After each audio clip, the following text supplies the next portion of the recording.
I was 25 years old when I got the call that changed everything. Most people my age were planning weddings, finishing degrees, chasing careers, or still trying to figure out who they were. Me, I was just trying to keep my 5-year-old son fed, clothed, and smiling. I never had a father. I barely had a mother. What I did have was a carousel of foster homes, endless strangers' kitchens, and a childhood that taught me survival before it ever taught me love. By the time I turned 18, I thought the system had chewed me up and spit me out for good. I swore I'd never let my own child feel the way I did. And then, life laughed in my face. The cough started small, a dry tickle in my throat.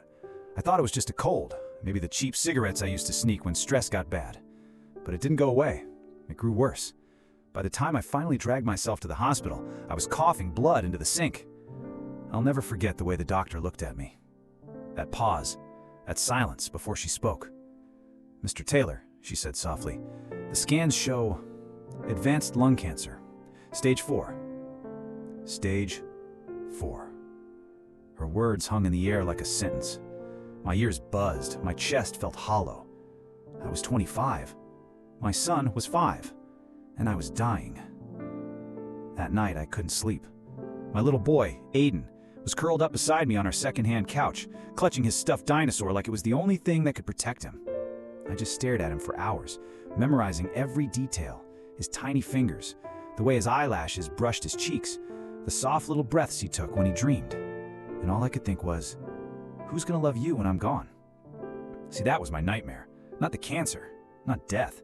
I'd already lived through worse pain than dying. The real terror was the thought of my son being dragged into the system, the same broken machine that had chewed me up. I remembered those nights all too well, being passed from one house to another, treated like a paycheck more than a child, lying awake in strange bedrooms, trying not to cry because nobody cared enough to come comfort me. I had begged for my mom to come back, begged for someone to hold me, but all I got were locked doors and cold stares. I survived it, but just barely. And the scars never healed. I swore I'd never let Aiden go through that. But how do you protect your child when you're already out of time? The next few weeks blurred together in a haze of hospital visits, legal documents, and long, lonely nights. Chemotherapy wasn't even an option. The doctors said it was too far gone, too aggressive. Best case scenario, I had months, maybe less. People think cancer is about pain. And yeah, it hurts like hell. But the real agony is the clock. Every day I woke up with the sound of a ticking clock in my head. Every laugh I shared with my son felt stolen. Every bedtime story, every hug, every smile, it all carried the bitter taste of lasts. And I started to realize, if I didn't find someone good, someone kind to raise him, my boy would become me. Another number in the foster system, another lost soul shuffled around like baggage, another kid who grew up believing love was temporary. No, I couldn't let that happen. If I had one mission left before I died, it was this: save my son from the life I had lived. I wish I could tell you I had family to turn to, but blood doesn't always mean home. My mother overdosed when I was 12. My father, well, he was a ghost long before she was gone. I had cousins scattered across the country, but none of them were close. None of them even knew Aiden existed. And truth be told, I didn't trust them. So I started looking elsewhere. I began calling old friends, distant faces from school, even neighbors I barely knew. I asked questions I never thought I'd have to ask. Would you take him? Would you raise him? Could you love him as your own? Most people hesitated. Some made excuses. A few said they'd think about it, but I could hear the fear in their voices. Taking in a child, especially someone else's child, wasn't a small thing. And every rejection made me sink deeper into panic. Because the truth was, time wasn't on my side. Every night after Aiden fell asleep, I'd sit at the kitchen table with my notebook. I started writing letters to him, pages and pages of words he wouldn't understand now, but maybe one day when he was older. I wrote about the first time I held him in my arms, terrified and in love all at once. I wrote about his laugh, that wild, uncontrollable giggle that could break through any darkness. I wrote about my mistakes, my regrets, my fears, and most of all, I wrote about my love for him. I told him that even if the world felt cold, he was never alone. That even if I wasn't there, he carried me with him, in his blood, in his heart, in every step he'd take. But letters weren't enough. Words weren't enough. I needed to find him a home, because cancer wasn't going to wait. One evening, as the sun set behind the cracked blinds of our little apartment, Aiden climbed onto my lap. He pressed his small hand against my chest and asked, "Daddy, are you sick?" I froze. I wanted to lie. I wanted to tell him no, that everything was fine, that we had forever. But his eyes were too honest, too pure. So I swallowed the lump in my throat and whispered, "Yeah, buddy. Daddy's sick." He frowned, then leaned his head against me. "I'll make you better." God. Those words, they shattered me. I hugged him tighter than ever and silently promised myself, even if I can't get better, I'll make sure you do. And that was the moment, the exact moment, I knew. This wasn't about me anymore. This was about saving him, no matter the cost. The days after my diagnosis turned into a blur of paperwork and desperation. Hospitals, lawyers, social workers, words like custody, guardianship, state intervention, cold words. Words that didn't sound anything like family or love. Everywhere I turned, the system was waiting. The same system that had ripped me apart as a child was already reaching its hands for my son. And the thought of Aiden being just another case number made my chest burn worse than the cancer. So I pushed back. I fought like hell. At first, I tried the obvious path, blood relatives. I made phone calls I hadn't made in years. My Aunt Carol in Florida, who hadn't spoken to me since my mom's funeral. She answered with pity in her voice, but the moment I mentioned Aiden, her tone changed. "Oh, sweetheart, I just don't think we're in a position to raise a child." Click. Then my cousin Brian. He was polite, said he'd talk it over with his wife. Days passed.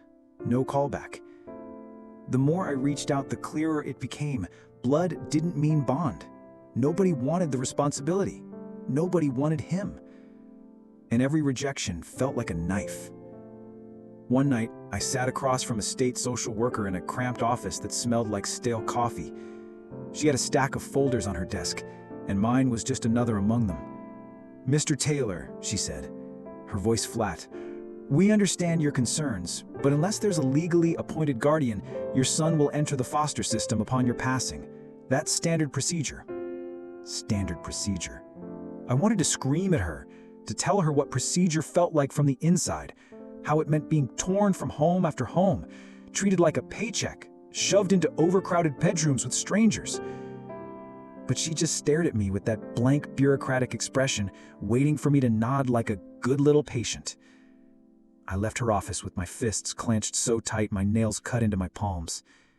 I wasn't going to let procedure decide my son's life. I started knocking on doors that I'd never thought I'd knock on. There was Mrs. Diaz, our elderly neighbor who always brought us cookies at Christmas. She smiled warmly when I asked, but then shook her head with tears in her eyes.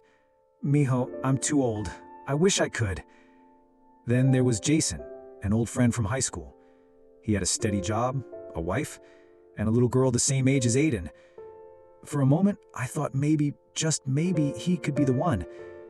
But when I visited, his wife barely looked at me. She whispered something to him in the kitchen, and when he came back, his eyes wouldn't meet mine. "I'm sorry, man, we just can't take that on." Every no felt heavier. Every door that closed made the air in my lungs tighter, and the clock kept ticking. Meanwhile, Aiden was too young to understand. He still laughed when I made dinosaur noises. He still asked me to chase him around the park, even when I couldn't run without coughing up blood. He still believed I'd be there forever. Sometimes I envied him for that innocence. Other times, it broke me. At night, when he was asleep, I'd sit in the silence and think about my own childhood, about the nights I cried myself to sleep in strange houses, begging for someone to love me, about birthdays that passed unnoticed, about Christmas mornings with no gifts, no hugs, no parents. I had survived it, but it had carved scars into me that never went away. And now, standing at the edge of my own life, I realized those scars had one purpose: to remind me of what I had to save Aiden from. One evening, I found myself at the playground, watching Aiden climb the slide while I sat on the bench, exhausted. Another parent sat down beside me, a woman named Claire, whose daughter often played with Aiden. She noticed my cough, the weight in my eyes. "You okay?" she asked gently. It was the kind of question that usually gets a fake answer, but that day I didn't have the strength to lie. I told her about the cancer, about Aiden, about the clock running out. She listened without interrupting, her face pale. When I finished, she put her hand on mine. "I can't imagine what you're going through, but if you ever need help, I'm here." Her words lingered with me for days. Maybe she could be the one, but was it fair to ask? Was it fair to drop my child into someone else's life? Someone who was practically a stranger? Still, for the first time, I felt a flicker of hope. But hope didn't erase the fear. I started preparing for the worst. I organized boxes filled with Aiden's drawings, his baby clothes, photographs of us together. I wrote more letters, longer, deeper, rawer. I recorded videos on my phone, messages I hoped he'd one day watch. "Hey, buddy," I'd whisper into the camera, my voice shaky. "If you're watching this, it means Daddy's not here anymore. But I need you to know something. You were my whole world. Every single day you made me proud. You made me laugh. You made me believe." I cried after every recording, but I kept making them, because if I couldn't give him years of my presence, I could at least leave him pieces of my soul. One night, the fear overwhelmed me. I waited until Aiden was asleep, then stepped outside into the cold night air. I looked up at the stars, my chest aching, my eyes burning. "Please," I whispered to whoever was listening, "God, fate, the universe, I didn't care. Don't let him go through what I did. Don't let him feel that kind of pain. I'll take it all. Just not him." The night was silent, no answers, just the steady, cruel ticking of time. The next morning, as I packed Aiden's lunch for school, he came into the kitchen dragging his dinosaur behind him. He looked up at me with those big, innocent eyes and asked, "Daddy, are you going to be here when I grow up?" I froze. My throat closed. I wanted to say yes. I wanted to promise him forever, but I couldn't lie. Not anymore. So I knelt down, took his hands in mine, and said, "I don't know if I'll always be here, buddy, but I promise I'll always love you, no matter what." He frowned, confused, then hugged me tight. And in that moment, I realized something. It wasn't just about finding a guardian. It wasn't just about escaping the system. It was about teaching him, in the time I had left, that he was worth loving, that he was worthy of being cherished no matter who raised him. Because love, real love, was something the foster system never gave me. But maybe, just maybe, I could give it to him. Enough to last a lifetime. Time didn't slow down for me. If anything, it seemed to speed up. Days slipped through my fingers like sand, each one feeling shorter than the last. My body grew weaker, the cough harsher, the pain sharper. But the cruelest part wasn't the sickness. It was knowing what I was leaving behind. Every morning I opened my eyes and thought, is today the last morning I'll see him? Every night when I tucked Aiden into bed, I wondered, is this the last bedtime story I'll ever tell? The doctors had stopped speaking in months. Now they spoke in weeks. I'd kept in touch with Claire, the woman from the playground. She had become more than just a neighbor. She was a lifeline. She'd bring groceries when I couldn't make it to the store. She'd sit with Aiden and help him with his drawings while I rested. She never judged, never pulled away. One afternoon, when my strength was fading faster than ever, I asked her the hardest question I'd ever spoken. "Claire," I said, my voice breaking, if something happens to me, would you take care of him, my boy?" She was quiet for a long moment, her eyes filling with tears. Then she nodded. Yes, I will. I promise. I broke down then. I hadn't cried like that in years. Not since I was a kid begging for someone to love me. And in that moment, I realized maybe the universe had answered me after all. With a guardian chosen, I turned to the last thing I could give my son. Memories. I wrote letters until my hands cramped. Dozens of them. One for every birthday until he turned 18, one for his first heartbreak, one for the day he might become a father himself. Each letter carried a piece of me. My fears, my love, my hope that he'd never feel alone. I recorded more videos too, even when the sickness left me pale and thin. I wanted him to see my face, hear my voice, know without doubt that his father loved him beyond measure. Hey buddy, I whispered into the camera one night, my breath shallow. If you're watching this, it means I couldn't stay. But I need you to remember, you are strong, stronger than you know, and you are loved, more than words can ever say. I smiled weakly into the lens, and no matter what happens, I'll always be with you, right here. I tapped my chest. Always. The end came quietly. One evening, I was lying on the couch, too tired to move, while Aiden played with his toy dinosaurs on the rug. He made them roar and crash into each other, his laughter filling the room. I watched him, my heart aching with both joy and sorrow. How could I leave this? How could I leave him? But as I lay there, I realized something I hadn't before. Death wasn't taking me away from him. It was giving me the chance to prove my love in the deepest way possible, by making sure he had a future better than mine, by breaking the cycle, by ending with love, not abandonment. When bedtime came, I tucked him in one last time. He looked up at me, drowsy, and whispered, "I love you, Daddy." Tears filled my eyes. I kissed his forehead. "I love you more, buddy. Forever." That night, after he fell asleep, I sat in the dim light of our kitchen, breathing slowly, feeling my body give way. And for the first time, I wasn't afraid, because I had done what I came here to do. A week later, I was gone. At the funeral, Aiden was too young to understand. He clutched his stuffed dinosaur, looking around at the sea of faces he didn't know. But Claire was there. She held his hand. She didn't let go. And when the state came with their folders and forms, she was ready. She had my letters. She had my will. She had my trust. She became his guardian, his home, his safe place. And Aiden never went into the system. Years later, when he was old enough, he opened the first letter I had left for him. He sat at a kitchen table, not a foster home, not a stranger's house, but his home, and read my words. "Dear Aiden, if you're reading this, it means you're 10 years old now. Happy birthday, buddy. I wish I could be there to see the look on your face when you blow out the candles. I bet you made some crazy wish, maybe for a new bike, or maybe for dinosaurs to come back. If they did, please don't let them live in the house. But more than anything, I hope your wish is for happiness. Because you deserve it. You deserve the world. And even though I can't give it to you, I hope you know I loved you enough to try, always. Love, Dad." Tears blurred his vision, but he smiled, because even though I wasn't there, he could feel me. And in that moment, my mission was complete.